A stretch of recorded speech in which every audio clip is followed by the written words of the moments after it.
ಕನಕಪುರ. ನಾವು ಕಾಡು ಪೂಜಾರಿ ಜನಾಂಗದವರು. ನಮ್ಮ ತಾತನವರ ಮೂಲಸ್ಥಾನ ಆಲನತ್ತ ಗ್ರಾಮ. ಮೊದಲಿಂದಲೂ ಭೂ ಮಾಲೀಕರ ಸುಮಾರು 400ಕ್ಕೂ ಹೆಚ್ಚು ದನ ಕರುಗಳನ್ನು ಕಾಡಿನಲ್ಲಿ ಮೇಯಿಸುತ್ತಿದ್ದರು. ನಂತರ ನಮ್ಮ ತಂದೆ ತಾಯಿಗಳು ಅದೇ ಕೆಲಸವನ್ನು ಮುಂದುವರೆಸಬೇಕಾಯಿತು. ಅವರ ಕಾಲಾನಂತರ ನಾವುಗಳು ಮುಂದುವರೆಸಿಕೊಂಡು ಬರುತ್ತಿದ್ದೇವೆ. ನಮಗೆ ವರ್ಷಕ್ಕೆ 10,000 ಸಂಬಳ. ಅದರಲ್ಲೇ ವರ್ಷವೆಲ್ಲ ನಮ್ಮ ಜೀವನ ನಡೆಸಬೇಕು. ನಾವು ಬೇರೆ ಎಲ್ಲೂ ಹೋಗುವ ಹಾಗಿಲ್ಲ. ನಮಗೆ ತಿಳುವಳಿಕೆ ನೀಡುವ ಜನ ಯಾರೂ ಇರಲಿಲ್ಲ. ಮುಂಗಾರು ಮಳೆ ಪ್ರಾರಂಭವಾದಾಗ ಕಾಡಿಗೆ ಹೋದರೆ ಮತ್ತೆ 1 ವರ್ಷಕ್ಕೆ ನಾವು ಊರು ನೋಡುತ್ತಿದ್ದೆವು. ಊಟಕ್ಕೆ ರೇಷನ್ ಬೇಕಾದರೆ ನಾವೇ ದಟ್ಟ ಕಾಡಿನ ನಡುವೆ ನಡೆದು ಬರಬೇಕಾಗಿತ್ತು. ಅಲ್ಲಿ ಎದುರಾಗುವ ಕ್ರೂರ ಮೃಗಗಳು, ವಿಷಜಂತು ಪ್ರಾಣಿಗಳಿಂದ ತಪ್ಪಿಸಿಕೊಂಡು ಬಂದು ಹೋಗಬೇಕಾಗಿತ್ತು. ವರ್ಷ ಮುಗಿದ ನಂತರ ಜೀತ ಬಿಡುತ್ತೇವೆ ಎಂದು ದನಗಳ ಮಾಲೀಕರಿಗೆ ಹೇಳಿದರೆ, ನಿಮ್ಮ ಸಾಲ ಇನ್ನೂ ತೀರಿಲ್ಲ.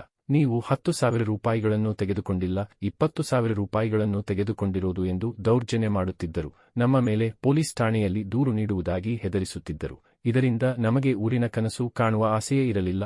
ನಮ್ಮ ಮಕ್ಕಳ ವಿದ್ಯಾಭ್ಯಾಸಕ್ಕೆ ತೊಂದರೆ ಆಯಿತು. ನಮಗೆ Aadhaar card, ration card, voter ID ಯಾವುದೂ ನಮ್ಮ ಬಳಿ ಇಲ್ಲ. ನಮ್ಮ 2 ಕುಟುಂಬಗಳು ಸರ್ಕಾರದ ಸವಲತ್ತುಗಳನ್ನು ಪಡೆಯಲು ಆಗುತ್ತಿಲ್ಲ. ಕಾಡಿನಲ್ಲಿ ಬೆಳಿಗ್ಗೆ ಎದ್ದ ತಕ್ಷಣ ಜನರನ್ನು ನೋಡುತ್ತಿರಲಿಲ್ಲ, ಆನೆಗಳನ್ನೇ ನೋಡುತ್ತಿದ್ದೆವು. ಒಂದು ಬಾರಿ ಆಲನತ್ತ ಗ್ರಾಮದ ದಲಿತ ಮುಖಂಡರಾದ ನಾಗಣ್ಣನವರ ಆಕಸ್ಮಿಕ ಭೇಟಿ ಆಯಿತು. ಆಗ ನಿಮ್ಮ ತಾತ ಮುತ್ತಾತನವರು ನಮ್ಮ ಗ್ರಾಮದಲ್ಲೇ ವಾಸವಿದ್ದರು. ನಮ್ಮ ಜಮೀನಿನ ಬಳಿ ನಿಮ್ಮ ಜಮೀನು ಕೂಡ ಇದೆ. ನೀವು ಅಲೆದಾಡುವ ಬದಲು ನಿಮ್ಮ ತಾತನ ಜಮೀನಿನಲ್ಲಿ ಮನೆ ಕಟ್ಟಿಕೊಂಡು ಜೀವನ ನಡೆಸಲು ತಿಳಿಸಿದರು.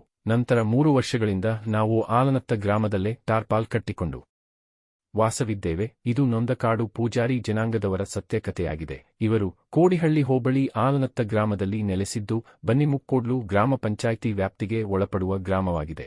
ಆದರೆ ಗ್ರಾಮ ಪಂಚಾಯ್ತಿ ಅಭಿವೃದ್ಧಿ ಅಧಿಕಾರಿ ಮಹದೇವ್ರವರು ಗಣತಿ ಮಾಡುವಾಗ ನೊಂದ ಕುಟುಂಬವನ್ನು ಕೈಬಿಟ್ಟಿರುತ್ತಾರೆ. ಇವರಿಗೆ ಮೂಲಭೂತ ಸೌಕರ್ಯಗಳನ್ನು ಕೊಡಿಸಿಕೊಡುವಂತೆ ದಲಿತ ಸಂಘಟನೆಗಳ ಮುಖಂಡರುಗಳಾದ ರೇವೇಶ್, ಟಿ ಗೋಪಿ, ನವೀನ್, ಸೋಮಶೇಖರ್ ಹಾಗೂ ಮುಂತಾದವರು ನೊಂದ ಕುಟುಂಬಗಳ ಜೊತೆ ತಹಸೀಲ್ದಾರ್ ಜಿ ಮಂಜುನಾಥ್ ರವರನ್ನು ಭೇಟಿ ಮಾಡಿದಾಗ ಗ್ರಾಮ ಪಂಚಾಯ್ತಿ ಅಭಿವೃದ್ಧಿ ಅಧಿಕಾರಿಯನ್ನು ಕಚೇರಿಗೆ ಕರೆಸಿ ವಿಚಾರಣೆ ನಡೆಸಿ ಕೂಡಲೇ ನೊಂದ ಕುಟುಂಬಕ್ಕೆ Aadhaar card, ration card, voter ಐಡಿಗಳನ್ನು ಕೊಡಿಸಿಕೊಡುವುದಾಗಿ ಭರವಸೆ ನೀಡಿದ್ದಾರೆ. ತಹಸೀಲ್ದಾರ್ ಜಿ ಮಂಜುನಾಥ್ ಅವರ ಜನಪರ ಕಾಳಜಿಯನ್ನು ದಲಿತ ಸಂಘಟನೆಗಳ ಮುಖಂಡರು, ಕಾರ್ಯಕರ್ತರು ಶ್ಲಾಘಿಸಿದ್ದಾರೆ.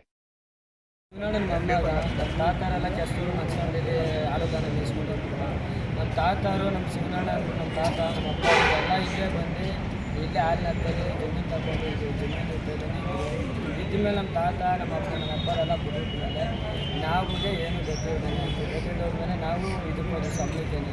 ನಮ್ಮ ಅಪ್ಪರು ತೀರೋಗ್ಬಿಟ್ಮೇಲೆ ನಮ್ಗೆ ಯಾರು ಜನ ಸಪೋರ್ಟ್ ಇದ್ದಂಗೆ ನಮ್ಗೆ ಯಾರು ಹೇಳ್ಕೊಡೋರು ಇಲ್ಲ. ಕಾಡಿಗೆ ದನ ಮಾಡ್ಕೊಂಡ್ರೆ ಇವಾಗ ಮುಂಗಾರಿ ಮಳೆ ಬಿಟ್ಟಾಗ ಹೋದರೆ ಇನ್ನು ಬರೋದೇ ಇನ್ನು 6 ತಿಂಗಳು ನಮಗೆ ಹೊಟ್ಟೆಗೆ ಏನಾರು ರೇಷನ್ ಏನಾರು ಬೇಕು ಅಂದರೆ ನಾವೇ ಬಂದು ಎತ್ಕೊಂಡೋಗಿ ನಮ್ಮ ಮಕ್ಕಳುಗಳಿಗೆ ಹಾಕ್ಬೇಕು. ನಮ್ಮ ಮಕ್ಕಳಿಗೆ ಯಾರೇ ಆಗಲಿ ನಮಗೆ ಬಂದು ಸಪೋರ್ಟ್ ಕೊಡ್ತಾ ಇರಲಿಲ್ಲ. ನಮಗೆ ನಮ್ಮ ಅಪ್ತಿರು, ನಮ್ಮ ತಾತಿರು ನಮ್ಗೆ ಹೇಳಿದ್ಮೇಲೆ ನಮಗೆ ಒಂದಿನ ನಾವೇ ಬಂದ್ವಿ ನಾಗಣ್ಣ ಇರ್ತಂಗೆ ಬಂದು ಕೇಳಿದ್ವಿ. ಹೌದು ನಿಜ, ನಿಮ್ಮ ತಾತಿರಿದ್ರು, ನಿಮ್ಮ ಅಪ್ಪರಿದ್ರು, ನಾವೇ ಎಲ್ಲ ಸಪೋರ್ಟ್ ಮಾಡ್ತಾಯಿದ್ವಿ. ಆವಾಗಿಂದ 3 ವರ್ಷ ತನಕ ನಮ್ಗೆ ಇವರೇ ಸಪೋರ್ಟ್ ಮಾಡ್ತಾ ಇರೋದು. ನಮಗೆ ಊಟಕ್ಕಿಲ್ಲ ಅಂದ್ರೂ, ನಮ್ಮ ಬಟ್ಟೆಗಿಲ್ಲ ಅಂದ್ರೂ ಇವರೇ ನಮಗೆಲ್ಲ ಪ್ರತಿಯೊಂದೂ ಸಪೋರ್ಟ್ ಮಾಡ್ತಾರೆ. ಅಕ್ಕಿನೇ ಆಗಲಿ, ಒಂದು ರಾಗಿನೇ ಆಗಲಿ ಸಪೋರ್ಟ್ ಮಾಡ್ತಿರೋದು ನಾಗಣ್ಣ. ಬೇರೆಯವ್ರು ಮತ್ತು ನಮ್ಗೆ ಯಾರೂ ಅಷ್ಟೇ ಸಪೋರ್ಟ್ ಮಾಡೋಕ್ಕೆ ಬಿಟ್ಟಿಲ್ಲ.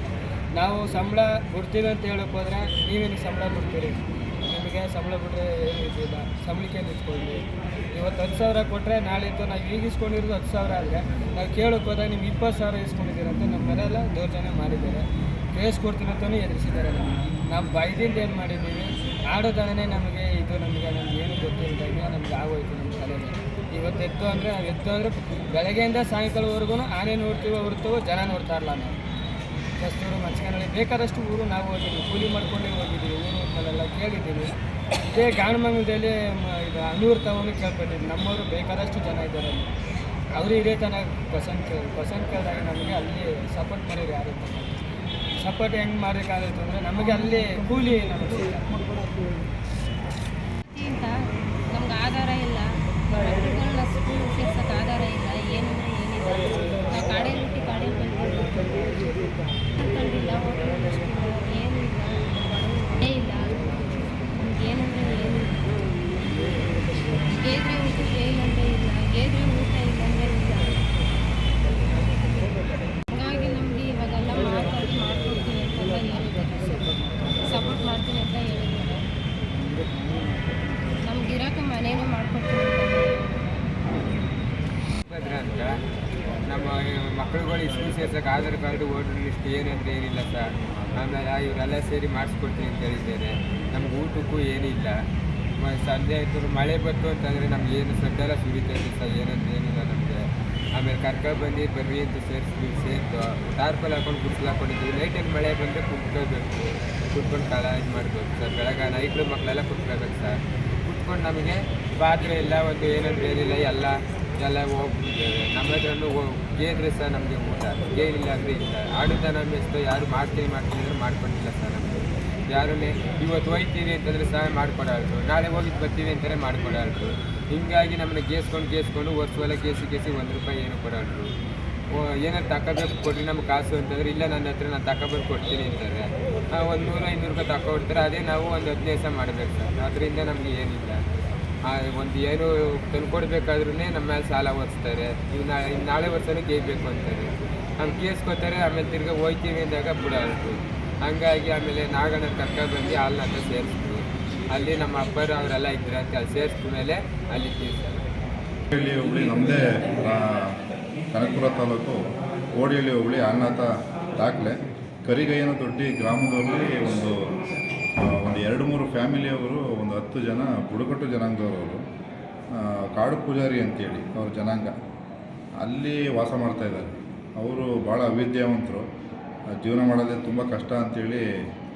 ಮತ್ತು ನಾನು ವೆರಿಫೈ ಮಾಡಿದಾಗ ಯಾವುದೇ ದಾಖಲಾತಿ ಇಲ್ಲ ಅವ್ರ ಹತ್ರ. ಆಧಾರ್ ಕಾರ್ಡ್ ಆಗಲಿ ಅಥವಾ ರೇಷನ್ ಕಾರ್ಡ್ ಆಗಲಿ ಅಥವಾ ವೋಟರ್ ಐ ಡಿ ಆಗಲಿ ಇವ್ರ ಹತ್ರ ಯಾವುದೂ ಇಲ್ಲ. ನೋಡಿ, ಆಧಾರ್ ಕಾರ್ಡ್ ಇಲ್ಲ ಅಂದರೆ ಸ್ಕೂಲಿಗೆ ಸೇರಿಸ್ಕೊಳ್ಳೋಲ್ಲ ಮಕ್ಕಳನ್ನ. ವೋಟರ್ ಐ ಡಿ ಇಲ್ಲ ಅಂದರೆ ವೋಟ್ರಿನ ಅವ್ರಿಗೆ ಹಕ್ಕು ಇರೋದಿಲ್ಲ. ರೇಷನ್ ಕಾರ್ಡ್ ಇಲ್ಲ ಅಂದರೆ ಅವ್ರಿಗೆ ಅಕ್ಕಿ ತೊಗೊಳೋದಕ್ಕೂ ರೇಷನ್ ಕಾರ್ಡ್ ಬೇಕೇ ಬೇಕು. ಇವಾಗ ಅಂಥ ದಾಖಲಾತಿಗಳು ಯಾವುದೂ ಇಲ್ಲ. ನಾನು ಇವಾಗ ಗಮನಿಸಿದೆ, ಆ ಥರ ಒಂದು ಅರ್ಜಿ ಕೊಟ್ಟಿದ್ದಾರೆ. ನಾನು ಕೂಡಲೇ ಪರಿಶೀಲನೆ ಮಾಡ್ತೀನಿ. ಮಾಡಿಬಿಟ್ಟು ಅವ್ರಿಗೇನಾದರೂ ಹಕ್ಕು ತಪ್ಪಿಸ್ಕೊಡೋದ್ರಲ್ಲಿ ನಾನು ಏನಾದರೂ ಒಂದು ಕೆಲಸ ಮಾಡ್ತೀನಿ ಅಂತ ನಾನು ಈ ಸಂದರ್ಭದಲ್ಲಿ ಹೇಳ್ತೀನಿ.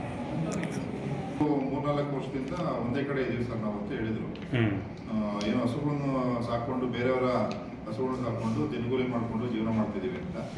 ಅವ್ರಿಗೆ ಆಧಾರ್ ಕಾರ್ಡು ಮತ್ತು ration card, voter I D ಯಾವುದೇ ಸೌಲಭ್ಯ ಇಲ್ಲ. ಅವ್ರಿಗೆ ಒಂದು ಕ್ಯಾಸ್ಟ್ ಇನ್ಕಮ್ ಸರ್ಟಿಫಿಕೇಟ್ ತೊಗೊಂಡಿಲ್ಲ ಅವರು. ಆ ಥರ ಪರಿಸ್ಥಿತಿಲಿದ್ದಾರೆ. ಅದಕ್ಕೆ ನೋಡೋಣ, ಇದನ್ನು ನಮ್ಮ ರೆವಿನ್ಯೂ ಇನ್ಸ್ಪೆಕ್ಟರ್ ಜೊತೆ ಒಂದು ಇನ್ಸ್ಪೆಕ್ಷನ್ ಮಾಡಿಸಿ, ಮತ್ತು ನಮ್ಮ ಪಂಚಾಯತಿ ಅಧಿಕಾರಿ ಇದ್ದಾರೆ, PDO ಇದ್ದಾರೆ, ಅವ್ರ ಹತ್ರ ಒಂದು ರಿಪೋರ್ಟ್ ತೊಗೊಂಡು ಅವ್ರಿಗೆ ಆಧಾರ್ ಕಾರ್ಡು ಮತ್ತು ration card, voter I D ಅವ್ರಿಗೆ ಏನು ಹಕ್ಕಿದೆಯೋ ಅದನ್ನು ಕೊಡೋದ್ರಲ್ಲಿ ನಾನು ಕೆಲಸ ಮಾಡ್ಕೊಡ್ತೀನಿ ಅವ್ರಿಗೆ. ಖಂಡಿತ ಇನ್ನೊಂದು ವಾರ 15 ದಿವಸ ಒಳಗಡೆ ಅಟ್ಲೀಸ್ಟ್ ಏನು ಹೆಲ್ಪ್ ಆಗುತ್ತೋ ಅವ್ರಿಗೆ ಸಾಧ್ಯ ಆಗುತ್ತೋ ಅದನ್ನು ಮಾಡ್ಕೊಳ್ಳೋಣ. ಖಂಡಿತ ಮಾಡ್ಕೊಡ್ತೀನಿ. ಆಧಾರ್ ಕಾರ್ಡ್ ನಾನು ಇವಾಗಲೇ ನಾನು ಮಾಡ್ಕೊಡ್ತೀನಿ. ಈಗ ಅವರು ಪ್ರಾಫಿಟ್ ಏನೋ ತೊಗೊಂಬಂದರೆ ನಾನು ಸೈನ್ ಹಾಕ್ಕೊಡ್ತೀನಿ ಈಗಲೇ.